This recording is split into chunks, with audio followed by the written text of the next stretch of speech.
नमस्कार दोस्तों, स्वागत है आप सभी का आपके अपने यूट्यूब चैनल आकांक्षा शुक्ला सीजीपीएससी पर। आपको पता होगा कि हमने अपनी एनवायरनमेंट की जो लेक्चर सीरीज़ है वो स्टार्ट कर चुके हैं, जिसमें आपका लेक्चर नंबर 1 अपलोड हो चुका है।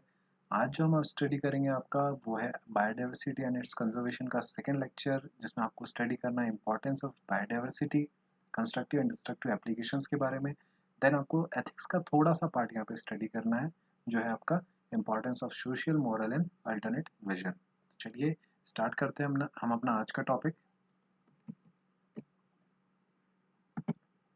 सो first of all we need to study importance of biodiversity. देखिए, आपको पता होगा कि जैसे प्लांट्स जो होते हैं वो क्या करते हैं, आपके ह्यूमन के जस्ट अपोजिट वाला कंसेप्ट रहता है। जैसे कि वो लोग आपके ऑक्सीजन को बाहर रिलीज करते हैं एंड जो आपका कार्बन डाइऑक्साइड रहता है उसको इनहेल करते हैं। एंड सेम अपोजिट प्रोसेस आपके ह्यूमन बींग्स में होता है। वो क्या करते हैं, आपके ऑक्सीजन को इनहेल करते हैं, आपके CO2 को रिलीज करते हैं। सो ये जो प्रोसेस है, ये प्रोसेस आपके बैलेंस होना चाहिए। अगर आपका ये प्रोसेस बैलेंस नहीं होगा तो आपका जो इकोसिस्टम है वो पूरा कैसा हो जाएगा, वो इम्बैलेंस हो जाएगा एंड काफ़ी सारी जो अनवांटेड एक्टिविटीज़ है वो आपके एनवायरनमेंट में आपको देखने को मिलेगी। सो environmental services from species and ecosystems are essential at global, regional and local levels। ठीक है, सो जो छोटी छोटी चीज़ें आपको याद रखना या समझना काफ़ी ज़्यादा ज़रूरी है अगर आपको आपको स्पीशीज एंड इकोसिस्टम के बीच का रिलेशन अच्छा मेंटेन रखना है तो। So production of oxygen, reduction of carbon dioxide and maintaining of water cycle and also protecting the layer of soil are important service within this. So ये जो चार चीज़ें आपको काफ़ी ज़्यादा छोटी छोटी बारीक चीज़ें, लेकिन आपको आपको समझना और आपको याद रखना ज़्यादा ज़रूरी है।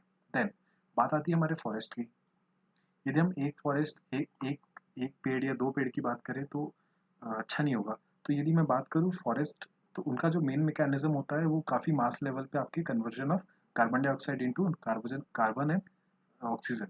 ठीक है, सो आपके जो फॉरेस्ट है वो काफ़ी ज़्यादा रोल अदा करते हैं आपके इस जो कन्वर्जन प्रोसेस है उसमें। अब बात आती है आपके क्या क्या चीज़ें हैं जो इसेंशियल है फॉर बायोलॉजिकल डाइवर्सिटी। सो इसमें जो आपका फर्स्ट पॉइंट है वो है preserving ecological process such as fixing and recycling of nutrients. देखिए, आपने न्यूट्रिएंट साइकिल्स पढ़ी होगी, जैसे नाइट्रोजन साइकिल, उसमें कोई ना कोई प्रोसेस के थ्रू क्या होता है, आपकी जो न्यूट्रिएंट्स है वो वेस्ट नहीं होते, वो किसी ना किसी तरीके से क्या हो जाते हैं, रिसाइकल हो सकते हैं। आपकी नाइट्रोजन साइकिल में भी आपने देखा होगा नाइट्रेट इंटू नाइट्राइट्स। ठीक है, सो उसी तरीके से आप preservation of ecological processes biological diversity के थ्रू एसेंशियल है। देन बात करें सॉइल फॉर्मेशन की, सर्कुलेशन की and cleansing of air water. ठीक है, आपकी जो सॉइल की जो लेयर है, जो मैंने अभी आपसे बात करी, वो कैसी होनी चाहिए, वो आपकी कवर्ड रहनी चाहिए, अर्थ की जो थिन लेयर होती है, क्योंकि वो यदि इरोड हो गई या फिर इरोजन के थ्रू सॉइल इरोजन यदि उसमें हो जाता है, सो काफ़ी सारी जो उसकी जो फर्टिलिटी है वो कैसी हो जाती है, वो उसमें रिड्यूस हो जाती है। उसके अलावा ग्लोबल लाइफ सपोर्ट, ये तो मैंने आपको बताया कि plants they absorb CO2 and gives out O2। सो ये जो प्रोसेस है ह्यूमन बींग एंड प्लांट्स के बीच का, ये इसमें मेंटेन करने में काफ़ी ज़्यादा एसेंशियल है। देन बात करें maintaining the water balance within the ecosystem. ठीक है, ये इसी का पॉइंट है। Then watershed protection and maintaining stream and river flow throughout the year. देखिए, आपकी यदि रिवर जो है वो यदि अच्छे से आपकी 12 मंथ्स यदि पेरिनियल रहेगी, यदि पूरी तरह फ्लो होती रहेगी, देन आपका जो एक्वेटिक इकोसिस्टम है वो स्ट्रॉन्ग रहेगा। ठीक है, एंड काफ़ी सारी चीज़ें जो आपकी एक्वेटिक एनिमल्स से या और एक्वेटिक ऑर्गेनिज्म से डायरेक्टली ह्यूमन बींग से रिलेट रहती है। ठीक है, और हम बात करें erosion control and local flood deduction की, तो ये बात आती है आपकी सॉइल इरोजन पे। सो ये इसमें नहीं होना चाहिए, ये आपको मिनिमाइज करते आना चाहिए। ओवर ग्रेजिंग नहीं करनी चाहिए, ज़्यादा से ज़्यादा आपको अफॉरेस्टेशन करना चाहिए। देन समझने वाली बात यह है कि आपके घर में जितना भी आप रिसोर्स यूज़ करते हो, चाहे फिर वो फूडिंग हो, क्लोथिंग हो, हाउसिंग, एनर्जी पर्पस हो या मेडिसिनल पर्पस हो, सबका कहीं ना कहीं जो लिंक है वो डायरेक्टली और इनडायरेक्टली आपके बायोलॉजिकल बायोडाइवर्सिटी से है। सो तो preservation of biodiversity is therefore an integral to any strategy that aims at improving the quality of human life। Human अपने ग्रीड के लिए, अपनी नीड पूरी करने के लिए, अपनी नीड फुलफिल करने के लिए किसी भी हद तक जा सकता है। ऐसा नहीं कि आपको आपके बायोडाइवर्सिटी का इसमें बहुत मिसयूज करना है, आपको साथ ही साथ इसका जुडिशियस यूज करते भी आना चाहिए, so that improving the quality of human life. ठीक है, यही उसका मकसद है। अब हम बात करेंगे एप्लीकेशंस ऑफ बायोडाइवर्सिटी के बारे में। एप्लीकेशन ऑफ बायोडाइवर्सिटी को यहाँ पे आपको सिलेबस के अकॉर्डिंग दो पार्ट्स में डिवाइड किया गया है। पहला है आपका destructive, that is also your depletion application of biodiversity, and second one is your constructive, that is also conservation application of biodiversity. So सबसे पहले समझने वाली बात है कि human intervention and habitat destruction. Human अपनी नीड के लिए, चाहे फिर वो इंडस्ट्रियलाइजेशन प्रोसेस हो या फिर अपनी ग्रीड के लिए, क्या कर रहा है, आपकी जो इकोसिस्टम है, आपकी बायोडाइवर्सिटी है, उसको डिस्टर्ब कर रहा है, ज़्यादा से ज़्यादा फॉरेस्ट काट रहा है, वहाँ पे अपनी इंडस्ट्री सेटअप कर रहा है। इस वजह से क्या हो रहा है कि जो लोकल इकोसिस्टम है, लोकल हैबिटेट है आपके एनिमल्स का, वो डिस्टर्ब हो रहा है एंड उनको रिलोकेट होना पे मजबूर कर रहे हैं। Then over exploitation for commercial reason, चाहे फिर आपके जो फॉरेस्ट का टिम्बर हो, उसको मनमाने काटे जा रहे हैं, एनिमल्स की पोचिंग की जा रही है। इसके अलावा काफ़ी सारी चीज़ें जो मतलब एक तरीके से लीगल नहीं है, ह्यूमन वो कर रहा है, ठीक है, तो वो नहीं करना चाहिए, ठीक है। देन बात आती है आपकी deliberate introduction of exotic species. Human को पता है कि कोई ऐसा स्पीशीज है जो कुछ सालों बाद या कुछ दिनों बाद आपकी एक्सटिंक्ट कैटेगरी में आ जाएगा, जो अभी वर्नरेबल है या एंडेंजर्ड स्पीशीज है, वो जानबूझकर उसी पे टारगेट करता है, उसको मारने की कोशिश करता है। देन उसके बाद आउटब्रेक ऑफ डिसीज की अगर हम बात करें, तो काफ़ी सारी ऐसी डिसीज है जो आपके ह्यूमन के थ्रू, आपके एनिमल्स के through one place to another आपके हो सकते हैं। तो ये भी एक आपके बायोडाइवर्सिटी का डिस्ट्रक्टिव एप्लीकेशन है। देन बात करेंगे एक इंक्रीजिंग पॉपुलेशन। देखिए, आप जितना ज़्यादा डिफॉरेस्टेशन, जितना ज़्यादा आप लैंड सॉइल इरोजन करोगे, जितना वाटर पोल्यूट करोगे, उतना ही ज़्यादा जो जो अदर चीज़ें, जो पॉइजनस गैसेस है आपके अराउंडिंग, वो आपकी इंक्रीज होगी। अल्टीमेटली आपके जो सराउंडिंग एटमॉस्फेयर का टेम्परेचर है वो इंक्रीज होगा। देन वही बात आती है आपकी ग्रीन हाउस इफेक्ट एंड आपकी एसिडिक रेन। सो इसकी वजह से क्या होता है, काफ़ी सारे क्लाइमेटिक एंड एनवायरमेंटल चेंजेस हमारे सराउंडिंग में हमें देखने को मिलते हैं। आपको पता होगा, जब बारिश नहीं होती है तो मनमानी बारिश हो जाती है, जब गर्मी का मौसम होता है तब भी ठंड लगने से लग जाती है, या फिर ठंड का मौसम है तो गर्मी पड़ने लग जाती है। तो ऐसे कुछ जो ड्रास्टिक या एनवायरमेंटल सडन चेंजेस आपको देखने को मिल रहे हैं, ये केवल और केवल ह्यूमन की ही, आप कह सकते हैं कि वो अपनी जो ग्रीड के लिए जो एक बायोडाइवर्सिटी या इकोसिस्टम को डिस्टर्ब कर रहा है, ये सब उसी का रिजल्ट है जो हमें इन सब फॉर्म्स में भुगतना पड़ रहा है, ठीक है। इसके बाद यदि हम बात करें आपके applications of biodiversity in the terms of constructive या कंजर्वेशन, तो हमने इसको दो पार्ट्स में डिवाइड किए। देखिए, एक्स सी टू कंजर्वेशन या इन सी टू कंजर्वेशन। इसमें अगर देखा जाए तो ex situ conservation, in situ conservation आपकी एक अलग से एक यूनिट है, ठीक है, आपके सिलेबस के अकॉर्डिंग। सो मैं इसको यहाँ पे ज़्यादा डिस्कस नहीं करूँगा, बस आपको एक फ्लो चार्ट के थ्रू समझाने की कोशिश करूँगा। Ex situ and in situ में क्या डिफरेंस है। देखिए, पहले बात करते हैं इन सी टू की। इन सी टू की बात अगर मैं करूँ तो इन सी टू में जो लोकल एनिमल्स होते हैं या लोकल प्लांट्स होते हैं, या वो अपने हैबिटेट से दूर नहीं किए जाते। उनको कंजर्वेशन करने के लिए वो उनका जो लोकल एरिया है, वहीं पर ही सारी सुविधाएं कर दी जाती है। जैसे कि अगर कोई पर्टिकुलर जंगल है या फॉरेस्ट है, उसी को गवर्नमेंट क्या करती है, नेशनल पार्क डिक्लेयर कर देती है, या उसी को वाइल्ड लाइफ सेंचुरी डिक्लेयर कर देती है, ताकि क्या करे, उनकी जो हैबिटेट है या उनकी जो लोकल हैबिटेट है, उनको उससे डिस्टर्ब नहीं किया, या फिर उनको वहाँ डिस्टर्ब नहीं किया, या तो उनको रिलोकेट नहीं करना पड़ा। उनको वहीं पे सारी सुविधाएं और वहीं पे जो ह्यूमन एग्जिस्टेंस है वो वहाँ से टोटल ज़ीरो कर दिया। वहाँ पे ह्यूमन, नॉर्मल जो ह्यूमन है उनको अलाउ नहीं करते, काफ़ी सारी एक्टिविटीज़ है उस पर बैन लगा देते। तो ये सारी जो प्रोसेस है वो आपकी इन सीटू कंजर्वेशन में आती है, जहाँ पे उस एरिया को प्रोटेक्टेड एरियाज में रखा जाता है, ठीक है, या फिर हम कह सकते हैं प्रोटेक्टेड फॉरेस्ट में रखा जाता है। इसका एग्जाम्पल है आपका सैक्रेड फॉरेस्ट या lakes and biosphere reserves, and उसके अलावा आपके national parks and wildlife sanctuary. आपकी जानकारी के लिए मैं बता दूं कि हमारे इंडिया में आज की डेट में टिल अपडेट आपकी 104 नेशनल पार्क्स है, ठीक है, आपके 104 नेशनल पार्क्स है, जिसमें से अभी जो लेटेस्ट नेशनल पार्क है वो आपके मध्य प्रदेश में बना है इन द श्योपुर डिस्ट्रिक्ट, ठीक है, जो है आपका कूनो पालनपुर। कूनो पालनपुर पहले आपकी वाइल्ड लाइफ सेंचुरी हुआ करती थी, but now it has been change to national park. अब यदि मैं बात करूँ एक्स सी टू कंजर्वेशन की, तो आपको समझ में आ ही गया होगा कि बात अगर इन सी टू में आपको वहीं पे लोकली अगर आपको रखा जा रहा है, आपको आपके हैबिटेट को डिस्टर्ब नहीं किया जा रहा है, तो इसका ठीक अपोजिट होता है एक्स सी टू में। देखिए, फॉर द स्टडी पर्पस, या फिर बहुत ही कहना चाहिए कि अगर कोई स्पीशीज़ है वो इंडेंजर्ड है, बस एकदम वर्ज पे है कि वो ख़त्म हो सकता है कभी भी, तो उसकी जो एक जो प्रजाति है, एक दो प्रजाति, उसको कंजर्व करने के लिए आप अपने लैब ले आते हैं या फिर उसको रिसर्च सेंटर में रखा जाता है। तो इस तरीके के जितने भी इंस्टीट्यूशंस रहते हैं उसको हम एक्स सी टू कंजर्वेशन में बोलते हैं। जैसे कि आपका जोलॉजिकल पार्क, जहाँ पे आपकी एनिमल्स को कंजर्व किया जाता है अलग से लैब में।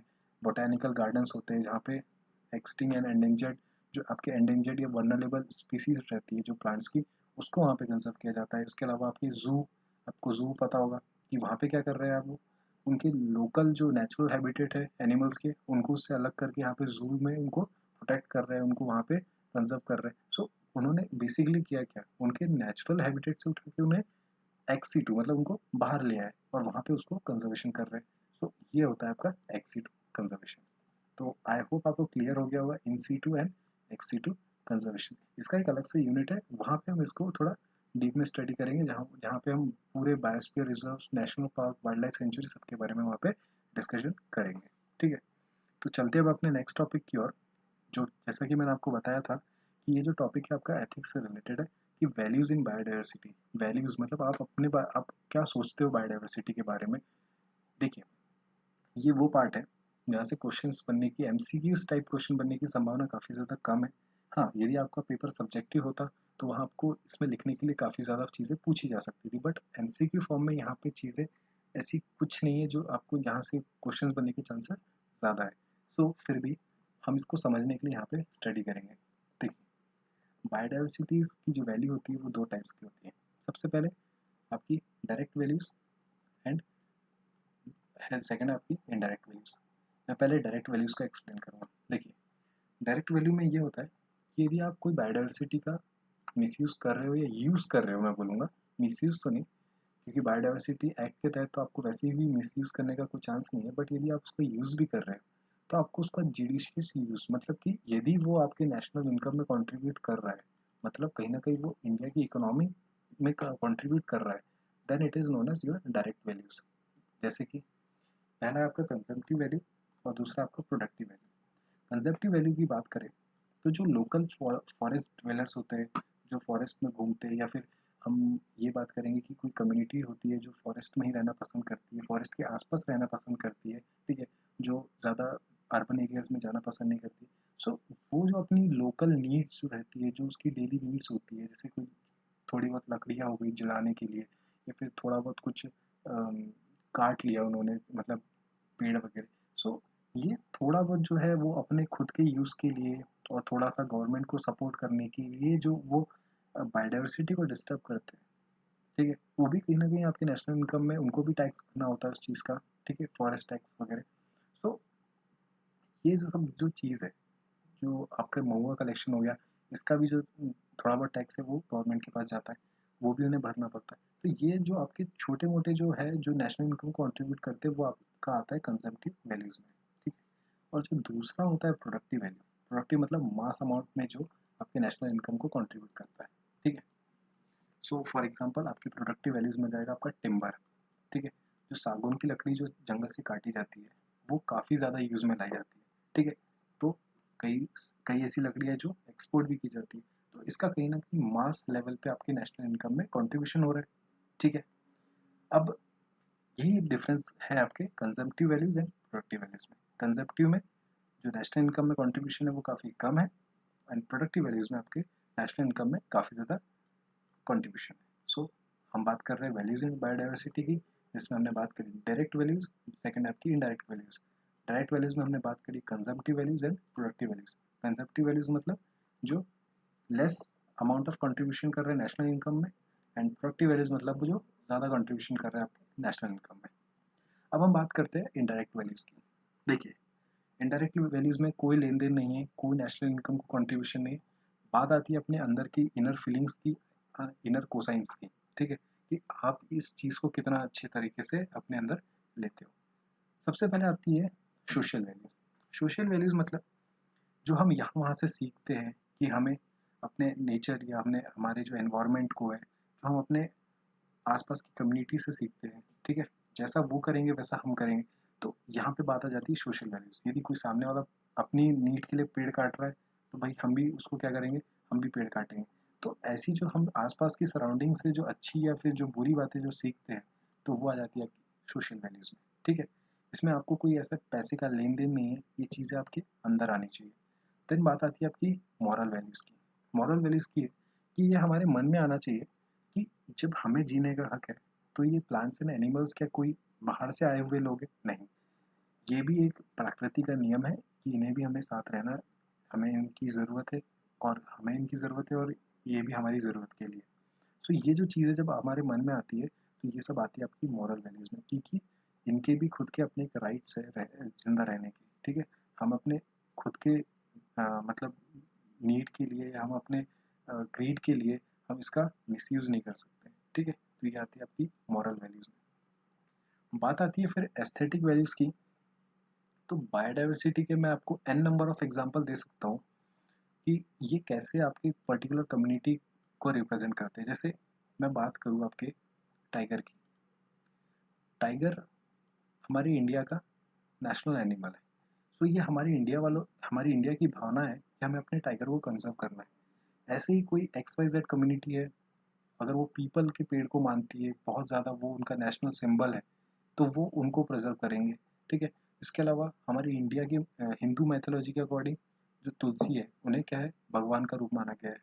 ऐसे ही बहुत सारे ऐसे पेड़ हैं जिन्हें आप इक्वल टू डिवोशनल या स्पिरिचुअल वैसे टर्म्स में काउंट करते हैं। सो वो हमारी एस्थेटिक वैल्यूज़ है बायोडाइवर्सिटी के थ्रू। ठीक है, चाहे फिर वो आपके प्लांट्स हो, चाहे फिर वो आपके एनिमल हो। जैसे कि काऊ, काऊ को हिंदू रिलीजन के अकॉर्डिंग क्या माता का एक टर्म दिया गया है। सो इसी तरीके से जो बायोडाइवर्सिटी में जितने भी एग्जिस्ट कर रहे हैं प्लांट्स एंड एनिमल्स, उसको हम एस्थेटिक वैल्यूज़ के टर्म्स में रखेंगे। अब हम बात करेंगे आपकी last and final optional value. Optional value का मतलब ये है कि आप अपने आने वाली आपकी जो फ्यूचर जनरेशन है उसके लिए आप कितनी अपॉर्चुनिटी रखते हो कि आज यदि आप आपके बायोडाइवर्सिटी का जुडिशियस यूज़ करोगे, यदि आप उसको देख परख के यूज़ करते हो, तो वो लोग उसके लिए कितना बचेगा और वो लोग कितना यूज़ कर पाएंगे। सो जिसने कुल मिला के यहाँ पे बात आती है आपकी सस्टेनेबल डेवलपमेंट की, कि आज जो आप यूज़ कर रहे हो उसको आप इतना जुडिशली यूज़ करें कि आने वाली आपकी फ्यूचर जनरेशन है वो उसको भी यूज़ कर पाए, और ऐसा ना हो कि वो वहाँ पे वो उनकी जनरेशन आते तक वो ख़त्म हो जाए। ठीक है, सो ये आती है आपकी ऑप्शनल वैल्यूज़ में। सो वैल्यूज़ इन डाइवर्सिटी यहीं पे ख़त्म होता है। हमने स्टडी करी इसमें दो टाइप की values, direct and indirect.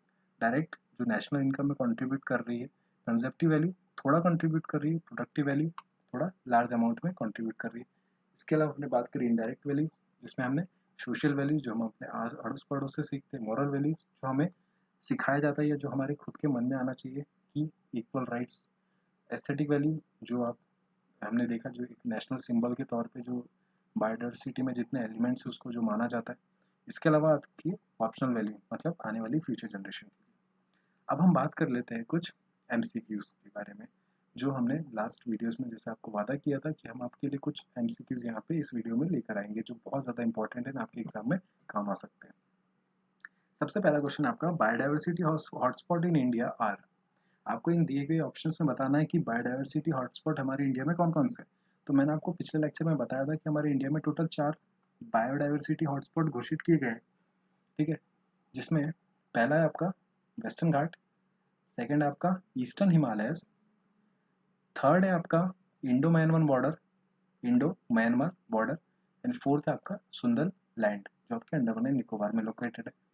So in given option के अकॉर्डिंग अगर मैं बोलूँ तो ईस्टर्न घाट आपका नहीं है, वेस्टर्न घाट है, ईस्टर्न हिमालयस भी है, एंड वेस्टर्न इंडिया आपका नहीं है। So option number second and third is the correct. So आपका बी जो है वो करेक्ट आंसर है कि Western Ghats and Eastern Himalayas. इसके अलावा आपको मैंने बताया इंडो म्यांमार बॉर्डर पे जो बायोडाइवर्सिटी उसको हॉटस्पॉट डिक्लेयर किया गया है, और आपका संदरलैंड जो अंडमान एंड निकोबार में है।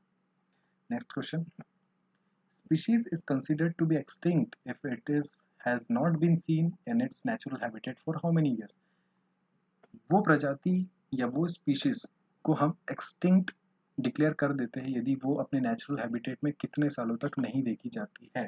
So the answer is your 50 years. ठीक है, अब हम बात करते हैं नेक्स्ट क्वेश्चन की, richest biodiversity is found in. So the answer is Silent Valley in Kerala. ठीक है, यदि आपको इस क्वेश्चन का आंसर नहीं भी पता है तो आप इसको आसानी से गैस कर सकते हैं, क्योंकि आपको पता है 4 बायोडाइवर्सिटी हॉटस्पॉट है। सो साइलेंट वैली इन केरला ये आपके वेस्टर्न घाट्स में आता है। सो आप इजीली मेक आउट कर सकते हैं कि वेस्टर्न घाट वाला जो एरिया है वो कैसा होगा, richest in biodiversity. So answer is Silent Valley in Kerala. अब हम बात करते हैं नेक्स्ट एमसीक्यू की, बायोडाइवर्सिटी चेंजेस अकर्स। देखिए मैंने आपको पिछले लेक्चर में बताया था कि यदि आपका अर्थ है तो जो वो आपका इक्वेटर के आसपास वाला जो एरिया होता है, ठीक है, ये वाला एरिया जो, तो इसमें क्या होता है, आपके ट्रॉपिकल रेन फॉरेस्ट सबसे ज़्यादा है। तो इसी एरिया में क्या होता है, सबसे ज़्यादा बायोडाइवर्सिटी भी पाई जाती है। और मैंने आपको बताया था कि पोल्स की तरफ जाते जाते बायोडाइवर्सिटी का लेवल क्या हो जाता है, आपका डिक्रीज होने लग जाता है। So the right answer is it increases towards the equator and it, और अगर मैं बात करूँ अपोजिट, तो इट डिक्रीजेज टूवर्ड्स द पोल, ठीक है। एंड आपके इक्वेटर पे सबसे ज़्यादा बायोडाइवर्सिटी, यही कारण है कि अमेजोन नदी जो आपकी साउथ अमेरिका में फ्लो होती है, उसके आसपास देखना काफ़ी सारे ट्रॉपिकल रेन फॉरेस्ट हैं। हमारे इंडिया, हमारी जो पूरे वर्ल्ड की 60% बायोडाइवर्सिटी है वो आपको वहीं पे देखने को मिलेगी। नेक्स्ट क्वेश्चन की बात करते हैं। डिकेड 2011 एंड 2020, ये जो दशक है, has been designated by UNO as a decade of what? So it is declared as biodiversity decade. So 2011 to 2020, ये जो decade है, ये जो दशक है, इसको biodiversity decade भी declare किया गया है through United Nation Organization. अब हम बात करते हैं नेक्स्ट क्वेश्चन की। Biodiversity act was passed in India in which year and which month? So the correct answer is year December 2002, ठीक है। 2002 आपको याद रखना ही रखना है, ये क्वेश्चन आपको पूछा जा सकता है क्योंकि बायोडाइवर्सिटी का ये बहुत इंपॉर्टेंट क्वेश्चन है। इसके बाद national biodiversity authority of India was established in India, मतलब एनबीए की स्थापना हमारे इंडिया में कब और कौन सी ईयर में हुई थी? तो right answer is in 2003 at Chennai. अब हम बात करते हैं नेक्स्ट क्वेश्चन की। 14th COP, 14th conference of party to United Nation conference on biodiversity was held at, बहुत इंपॉर्टेंट क्वेश्चन है। सो द आंसर इज शर्म इल शेख, इजिप्ट।